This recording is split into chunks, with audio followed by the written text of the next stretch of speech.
Hey everybody, welcome to Board Game Heaven. I am at Spiel Essen 2019 at the Horrible Guild booth together with Alessandro. Hello everyone.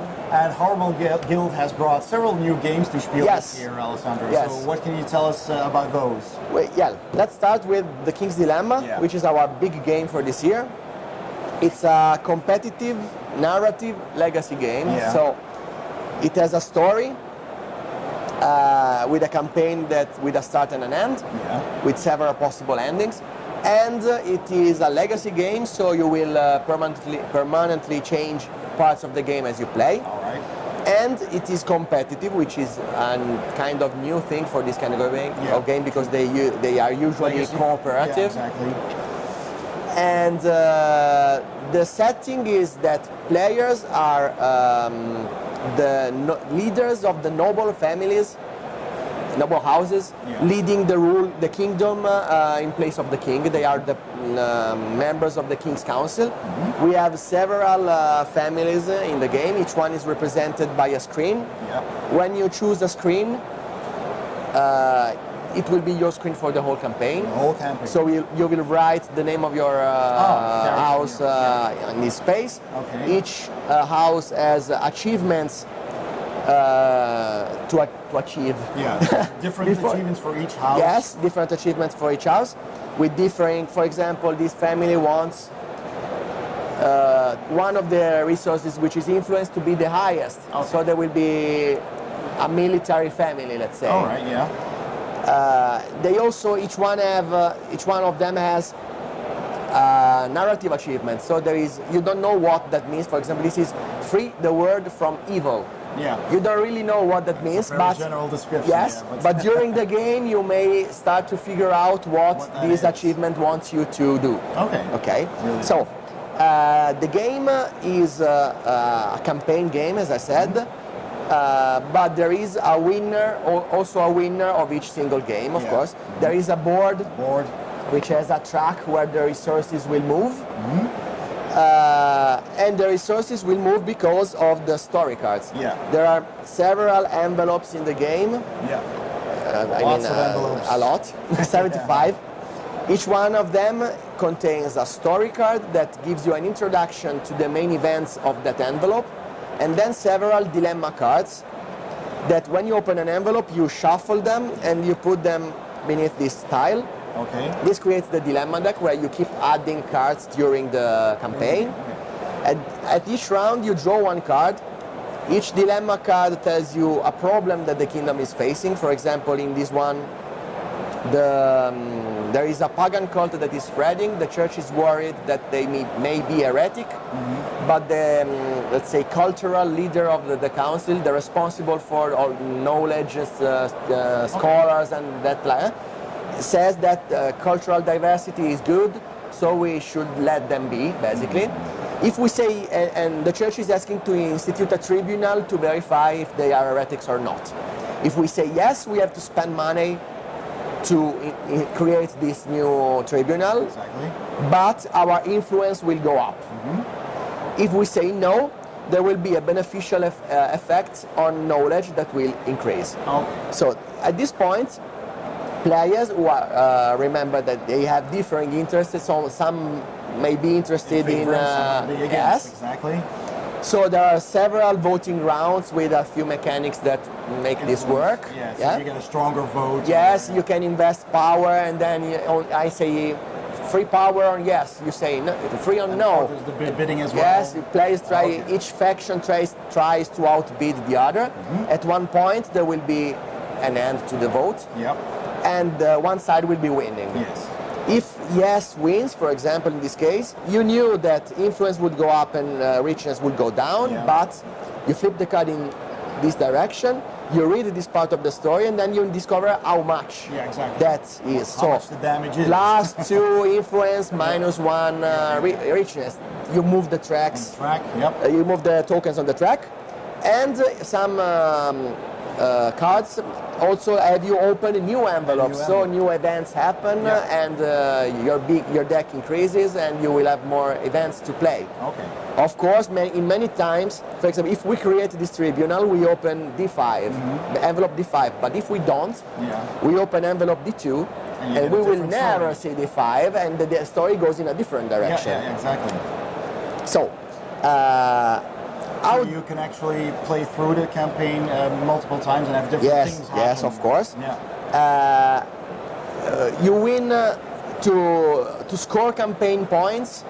You have to perform well in each single game, and in each single game, each player receives a secret agenda card All right. that basically tells them where they want the resources to be on the track. Yes. So, for example, the rebel wants them in the extremes. They can be high, low, or both. The more are in the extreme, the better it is for the rebel. Yeah, okay. The opportunist wants them all in the middle, in the lower middle. Okay. The extremist wants just two of them to be very far away, the topmost and the lowest one. Yeah, yeah. If they are very far away, he makes a lot of points. So this is how you make points to win the game. Depending on your ranking in this game, Yeah. you make different amounts of campaign points, yeah. prestige and crave. There are two kinds of campaign points. Yeah. They are both points, so even if the last player is gaining 2 crave points and the first player is gaining 5 prestige points, it's not as straightforward as prestige is good and crave is bad. Okay. Both are good actually, Yeah. in different ways. But I cannot reveal too much No, because that there would is spoil the game. yes, there is a secret hidden in the game, and you have to figure it out by yourselves. All right. So that sounds like an epic game, very Yes. large campaign. Yes, the game lasts for about 15 hours, Okay. which equates to roughly from 15 to 20 something games, because the games can be really short, Yeah. because the game can end in 2 ways. If you play a certain amount of cards, at one point the king will die by old age. Or whenever the tracks move, the resources move, there is also a stability marker that moves the same number of spaces of each resource. So if a lot of things go up, Yeah. the stability will keep going up. Okay. So if I +3 on richness, +3 on stability, +2 on morale, another +2 on stability. Okay. So if this happens a lot and the stability marker reaches either end of the track, the kingdom becomes unbalanced, the power is not equally distributed, so the king will be forced to abdicate. Oh. And this is another way the game can end. Yeah. And I've been talking with one of the BGG guys, the Board Game Geek guys. Yeah. He said to me that he was 5 games into the campaign, and one of their games lasted for just 7 minutes. Okay. Because they didn't realize Yeah. They were going to the extreme. Yes, Okay. they were surprised because the last card was a very big increase in one Okay. resource, Yeah. and they said, "What? What?" It's unbalanced. Yes, they immediately played another game, of course. But Yeah. so the shorter your games are, the more games you will play. play, yeah. But it is 15 hours of gameplay. All right. And this is already available right Already now, so available right people now. can pick that up. Yes. Okay, cool. And next you've got Similo. Yes. Which is new. Similo is another new game. It is. It comes in different versions. For now, we have Fables and History. We will soon release also myths, so with Greek myths. But the game is the same every time. It just With a has a different different set theme, yeah. of characters inside. And if you want, I can have you play Sure, a game. yeah, It's very short, and it's easier to explain, to play it than to explain it. So, Yes. the game is cooperative. There is one clue giver that must make the other players guess a secret character that will be then shuffled in. We'll see. Yeah. Okay, so I am That's the clue good, giver. I look at the secret character, I put it here, and I add 11 more. So You got 12 there are cards 12 to lay out. characters. I shuffle them just a little bit, and then I lay them out on the table. There is Mangiafuoco, the Huntsman, Snow White, Little Red Riding Hood, Cinderella, Pinocchio, Aladdin, Jack and the Beanstalk, the Queen of Hearts, the Wicked Stepmother, the Tin Woodman, and the Three Little Pigs. Three little pigs. Now, I also draw 5 cards, and these will be the clues that I will play to have you guess the secret character. I can play clues vertically. That means that the character I'm playing has something in common with the secret character. All right.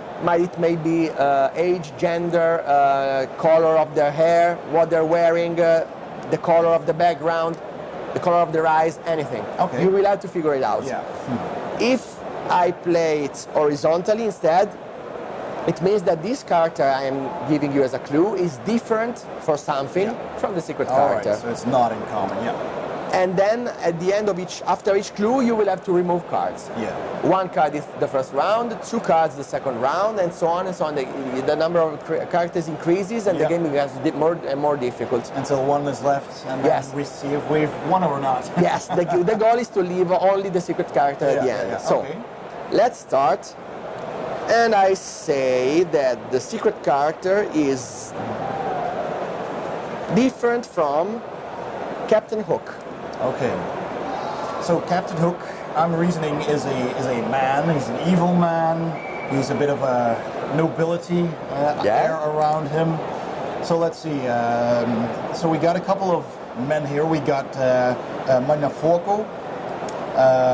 Mangiafuoco, yes. Who is Stromboli in the Stromboli from Disney, Pinocchio. The exactly. real name should be Mangiafuoco. Mangiafuoco.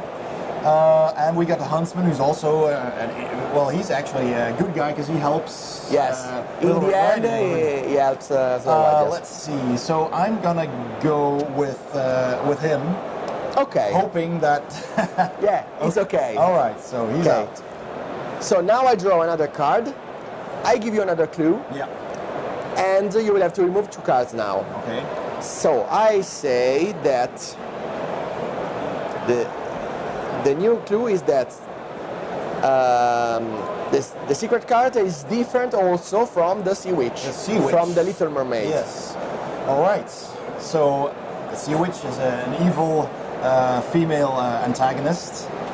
Let's see what we have here. We only have 2 of those here. We have the Queen of Hearts and the Wicked Stepmother. And the rest are either the good guys, the protagonists, or male. So I'm gonna hope that that's the clue you're giving me. Okay. And I have to remove 2, so I'm gonna take both of these. That was okay. We are still in the game. Still in the game. Okay, so now, third round, 3 cards to remove. 3 cards, yep.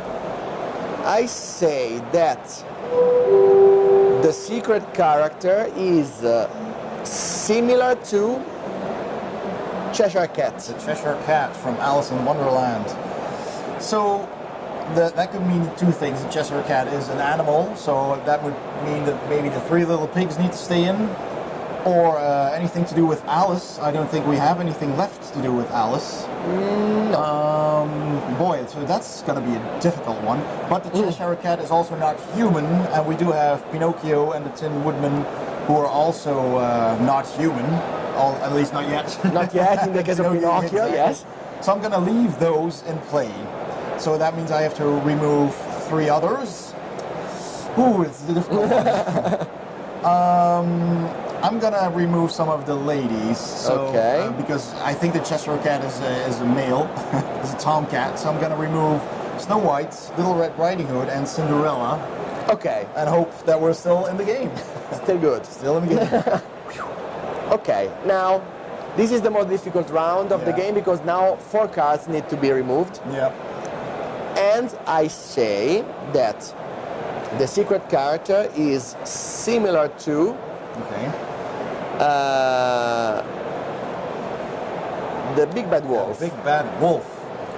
So if it's similar, then definitely the Three Little Pigs. Then the Huntsman, I think, has to do with the Big Bad Wolf, if it's the Huntsman from Red Riding Hood. Wolf. Oh boy, this is hard. It's again not a human, so I'm gonna leave the Tin Woodman in as well. And Pinocchio. Yes, but now you need to remove 4. So I'm gonna go with Jack and... Jack is okay. I can tell you at once. I'm gonna take Aladdin as well. Aladdin is okay as well. 2 more. Oh, yes. Boy. Typical. So okay, I'm gonna guess maybe Pinocchio. I'm gonna remove Pinocchio. Still good. So we have 3 left. And 1 to go. I'm gonna go with. Oh gosh. I'm gonna go with the Huntsman. That was All okay. right. Whew. So now, final round. Exciting. And I said that the secret character is similar to the fox and the cat. Fox and a cat. Well, those are animals as well. The three little pigs are animals, so I'm gonna remove the Tin Woodsman. You did it. We did it. We did well. So I it's the was three hoping little that pigs. also you thought these are multiple- multiple, yes. characters. Yeah, awesome. So that is a lot of fun. I love the artwork by Yeah, Nayad. it's Nayad, yes. Awesome. Really, Very- really beautiful yes. artwork. And we can also take a quick look at the historical figures if you want. Yeah. We have people like Moctezuma, Marie Curie, William Shakespeare, Mary Shelley, Saladin.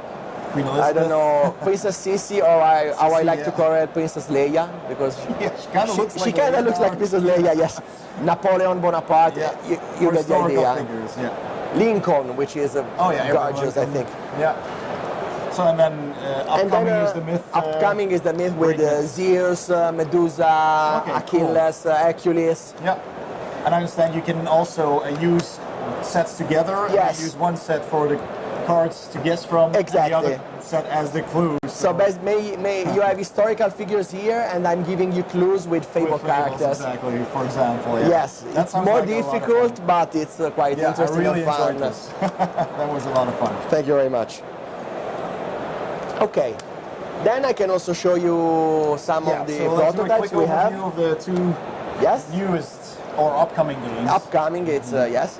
This is Unicorn Fever, Yeah. which is a remake of the first game we did back when we were in Cranio Creations, which is another Italian company, Yeah.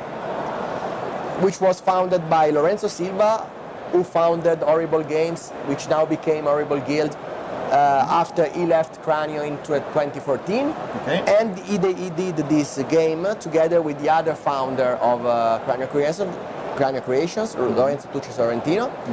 Now we made an agreement so that we could release a new version of that game. We changed the Modernized theme version. Okay. from Horse Fever to Unicorn Unicorn Fever. And we reworked the game to make it a bit more modern, because it was the first game we ever did. So with experience, we decided that we could do it better. Yeah. And this is our effort, second try, let's say. Yeah. Okay. So it's So- a racing game. It's a betting game. Yes, it's you bet on unicorn races, Yeah. and sorry, Yeah. Take it away. It's been kickstarted. yes, it's been Kickstarter. It was on Kickstarter like 2 weeks ago, and we have a late pledge still going late on right pledge. now, so you can still join. Okay, I'll put a link in the description below this video so you That's can go great, and check thank it you. out if you want a late pledge. So, Just unicorn. a quick overview. Yes, just a quick overview. The unicorns have randomly determined bets, odds, at the beginning of the game. So, in this case, the blue unicorn is the favorite, Yeah. while the yellow yellow one. one is the least favorite. favorite. Okay, Yeah. so the least favorite unicorn each round gets a special power. Unicorn Fever. Unicorn Fever, yes, this is the fever mode. Yeah, exactly. Fever status. So for example, the yellow one says when this unicorn sprints, the sprint is when you roll the dice to increase their movement. Yeah, okay. It moves 2 spaces instead of 1. All right. So even if that unicorn has the worst odds, that power may make players think to bet on it and to try to influence the odds and the result of the race with the many action you can perform in the preparation phase to the race. All right. So yeah, people have cards and they can influence or rig the game, you know, Yes. to make unicorns faster. Basically, you have magic cards Yeah.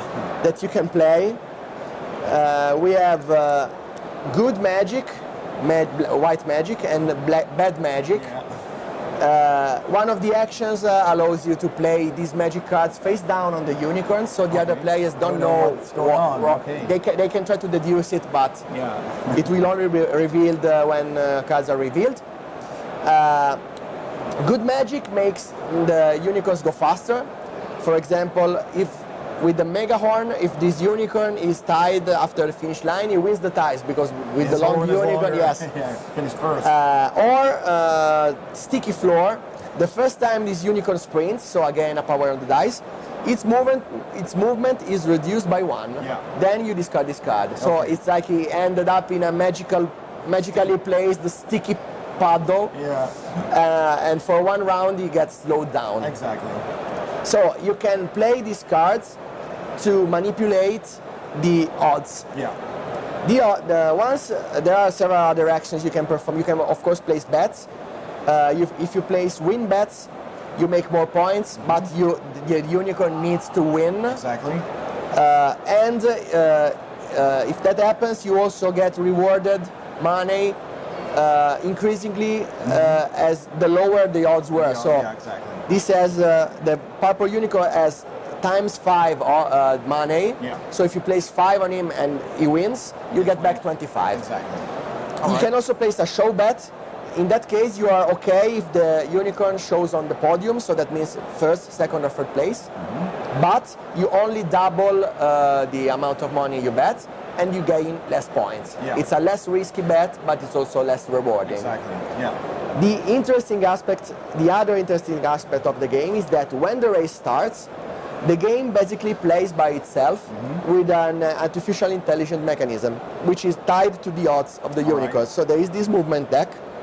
At the beginning of the race, and for each race turn, you reveal 1 card from the deck, which tells you how many spaces each unicorn, depending on its odds, moves. Usually, the deck is built so that the unicorns with the best odds are more likely to have higher numbers. Yes. But sometimes there are cards where some of the lower ones also get to move faster than those in front of them. Okay. And after each card, you also roll the sprint dice, as we said, and when the unicorns of that color move forward 1 additional Extra space. Yeah. And this is a really exciting moment because you don't have to think about it anymore. Like, Everyone is standing and shouting and cheering for the unicorns. Exactly. And it's a crazy moment and very fun. Okay, that sounds like a lot of fun. Yeah, and I love the artwork of this as well. Yeah. It's really, the crazy, Yeah. funny unicorns. They look very silly Very and we silly. love them. And you get miniatures with the final version as well. I can show yeah. you a few prototypes. The models are final, but these are 3D printed, so they look a bit grainy up close, exactly. but the model is... Yeah, we can see the final versions on the Kickstarter page. Yes, you can see that on the Kickstarter page. Renders there. Yes. Yeah, exactly. Okay. That looks really cool. The art is actually made by Giulia Gigini, which is an old friend of ours. She made the art also for many of our other games like Dungeon Fighter, Potion Explosion, and now I don't remember anybody, but many of our games. All right. Okay, so check that out by clicking the link in the description below if you want to late pledge for Unicorn Fever. Yeah, thank you. Then the final game we are going to talk about today is a licensed game. Yep. I'll open it up for you. Thank you very much. With a Vampire the Masquerade theme. Yeah. If you know, Vampire the Masquerade is a quite popular role-playing game. Yes, exactly. With Role-playing vampires, game and a video game. and video games and a lot of other things. Popular IP. It's all about power struggles between vampires. They are divided in different clans, always waging war. Sometimes political war, sometimes actual war against each other. And so, in this game, you are the leader in Chicago of one of the vampire clans of the game. You can choose between the actual clans from the role-playing. Yeah, so we have the Bruja, the Tremere, the Malkavian, Gangrel, all of them. All of them. You want to take control of these cards. There are several locations. The number depends on the number of players. Okay. Each location has a character on each round. They can be humans or vampires, and they are all influential figures that you want to take control of to help you in your war against the other clans to take control of the city. So, at the beginning of the game, you choose your clan, of course, and you receive a deck. You have some starting cards that you always have, and then you sort of build your hand during the game. You draw some cards. You choose which ones you keep and which ones you discard. Those that you discard are gone for that game. Personal drafting going on. Yes. There, yeah. And you do this at the beginning of each round. So all players will have new cards each round. So your opponents will know some of your cards, but you will have always something new to surprise them. And you will build your hand depending on which strategy you think the other players are going to play. So maybe you choose one card over the other because you think it will be more useful. How do you play? Each game, each round, you play cards on the locations to take control of the characters. Each card has a strength value. It may have, and more often has, a special ability. You can also play blood, of course, being vampires. Stronger, to make the cards stronger, and cards go into effect in different moments of the round, which is recorded here. You can play them face up as a display of strength, so you show how serious you are about something. Or you can place them face down to keep your intentions more secret. Then, when all cards have been played by all players, for each location you will also have a sort of counting moment. I don't know how the rock, game. paper, scissors kind of moment. On 3, all players will reveal if they stay to fight, making this like fang gesture, or if you retreat. So you can even play cards to have other players invest resources in that location and then retreat. And you bluff. And you bluffed, and you really meant to invest your resources in another place. So you do this, then you reveal all cards. You resolve all the effects. You check who has the highest strength, and that player gains that card, which will be worth points at the end of the game. You have to be careful with your blood because it's a useful tool to make your card stronger, but some of the cards of the other players may force you to lose some. And if you run out of blood, you will go into frenzy, which is a thing from the role-playing game. And if you go into frenzy, you may be forced to feed on one of your allies, and you lose them. And if you feed on a vampire, that's a diablerie, which is a serious crime in the vampire world, so that's even worse. So you have to be careful with your blood.